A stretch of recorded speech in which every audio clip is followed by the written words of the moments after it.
La Inquisició va tindre 4 etapes. La primera etapa va ser el que més nombre d'execucions va tindre. Va començar al segle XV. Va haver una gran repressió i que va durar molt de temps. Molts innocents van perdre la vida en aquesta primera etapa. La segona etapa de la Inquisició va ocórrer en el segle XVI, amb l'arribada del nou monarca de la institució, Carles I, amb el seu ideal eramista. Molts van confiar amb esperança al nou monarca de la institució, però a la religió catòlica hi apareixia un nou problema, el luteranisme. Tercera etapa. Un tercer període arribaria a la segona meitat del segle XVI. La Inquisició espanyola s'ocuparia principalment dels problemes mòrics i dels focus protestants. Els principals processos contra els protestants es realitzaren a inicis del regnat de Felip II.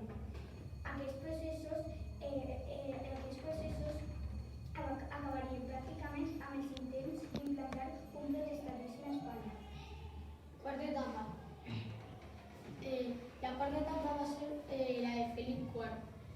Aquesta etapa va ser un període molt més tranquil, per tant que el senyor Olivar era molt poc favorable a la Inquisició. El procés inquisitorial és el procés judicial característic del dret inquisitorial. El principal tret del qual consistia en l'aplicació del principi inquisitiu o d'oficiositat. Així, el sistema processal penal seguiria un model de justícia. Aquest sistema, el jutge era un tècnic que tractava d'un funcionari designat per l'autoritat pública i que representa l'Estat.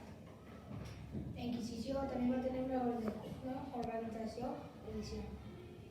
L'organització judicial es comença quan la Inquisició va ser fundada en 1478 i va ser aprovada en 1812 als tribunals dels Armes.